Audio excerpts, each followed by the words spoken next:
Hello! In the previous video, we learned that the ideas of an afterlife occupied an important place in the culture of ancient Egyptians, which certainly influenced art.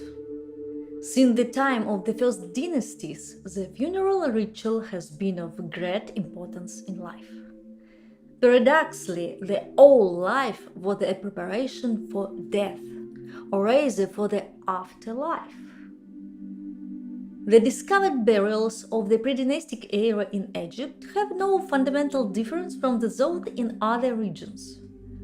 According to archaeology, most often the dead were burned in small oval pits in a crouch form on the site with a small amount of inventory.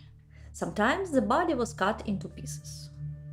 But since the first dynasties, the funeral ritual has changed, and above all for the pharaohs. Tombs become more extensive and complex, rising above ground level. At first, they were made in the form of a lower stone platform, mastaba or perjet, house for eternity. It had two levels, ground and underground. The mummy was kept downstairs, and the statues of the deceased were kept upstairs. In the era of ancient Egypt, a false door was made in the ground part. This is a portal through which a solar god could enter.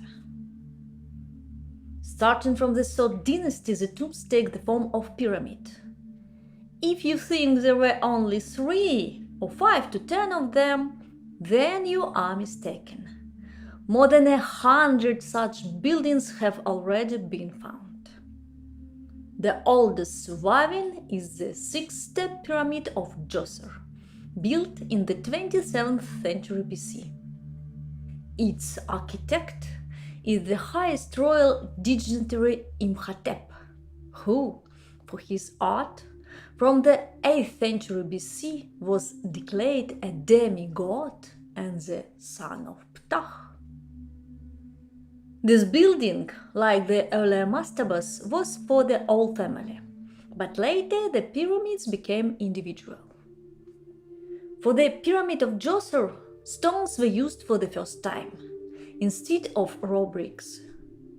The stone sarcophagus inside the building has a round hole with a cork and is similar to the dolmens I talked about in the video about primitive art.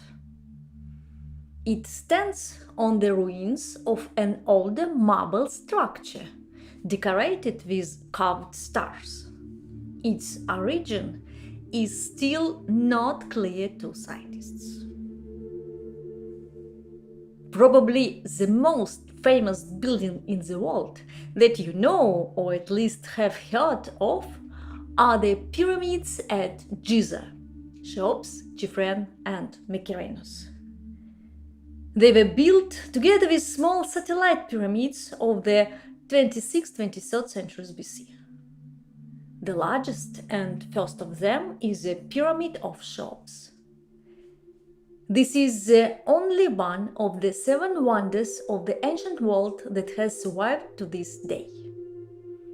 Its height is about 137 meters. The length of the base side is about 230 meters.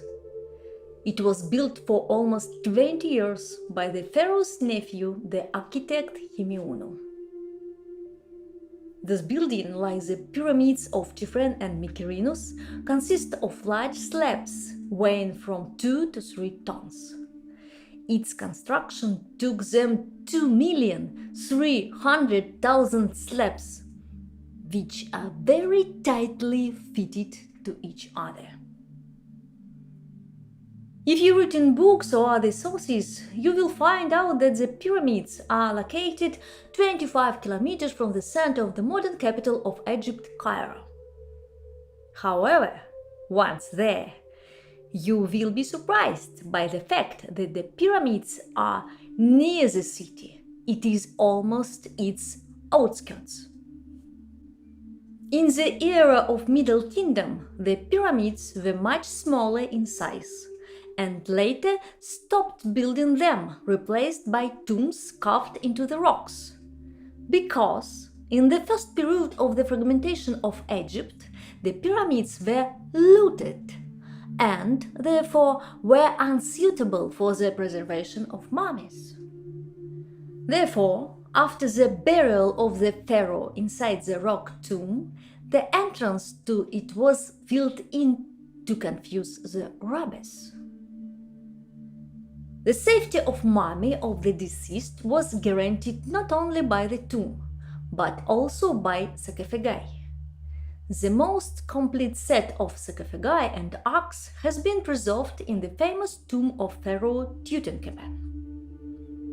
It consists of an external rectangular sarcophagus made of a single piece of red quartzite with a granite lid.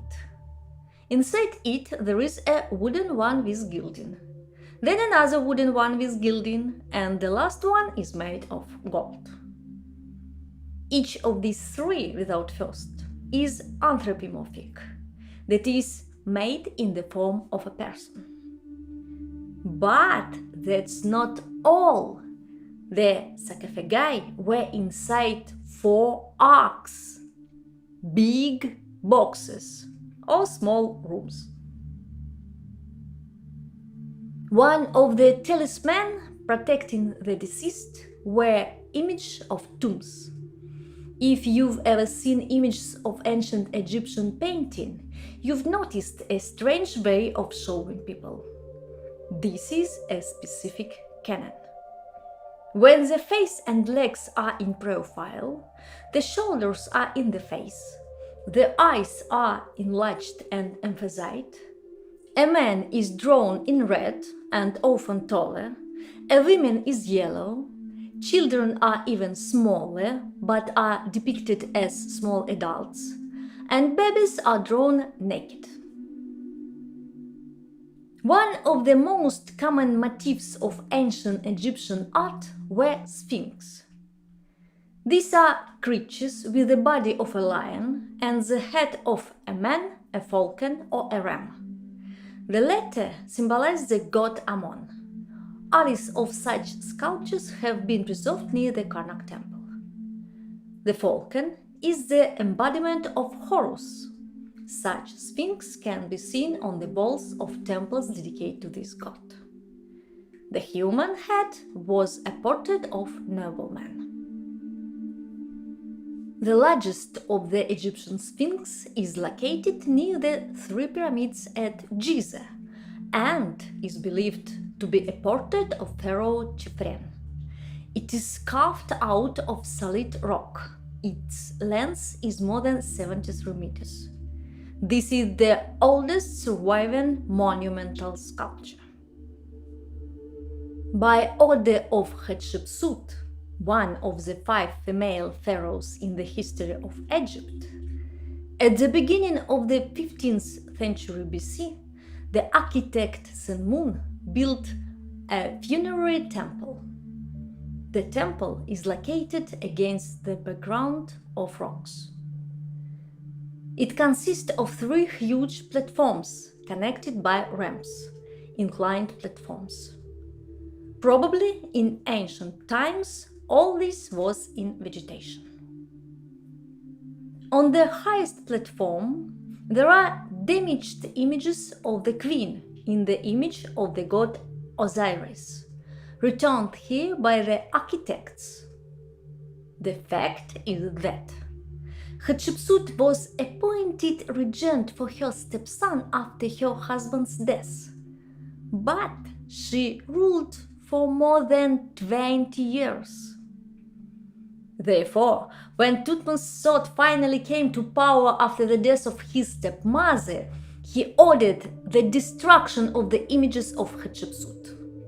It was a terrible revenge, because it was the final death without the possibility of getting into the afterlife.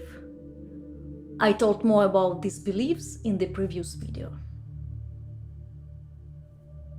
Not far from the temple of Hatshepsut, there are 2 giant statues of Pharaoh Amenhotep III, created in the 14th century BC. when, as a result of earthquake of the 1st century AD, one was damaged. Then, at sunrise, it began to make a sound. This was probably caused by the rapidly evaporating dew. Ancient people turned musical instruments to this sound. For this, the sculpture received the second Greek name, the Singing Colossus of Memnon, in honor by the mystical king, the son of the goddess of dawn Eos. However, after a restoration ordered by the Roman Emperor Septimius Severus in the late 2nd century, the sound effect disappeared.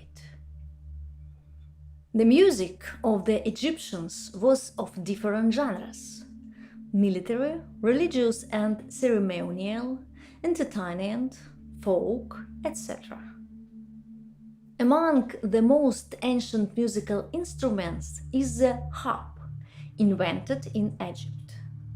The Egyptians also played the lyre, tambourine, flute, trumpet, drum, sistra, minat, etc.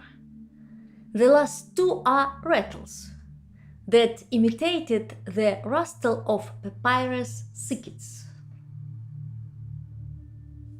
It is impossible to tell about all the works of art in a brief overview, but I want to focus your attention on some more objects, but in the next video. Don't forget to subscribe to my channel, please like this video. If you find any mistakes in my English, please write to me in the comments. Thank you for your attention.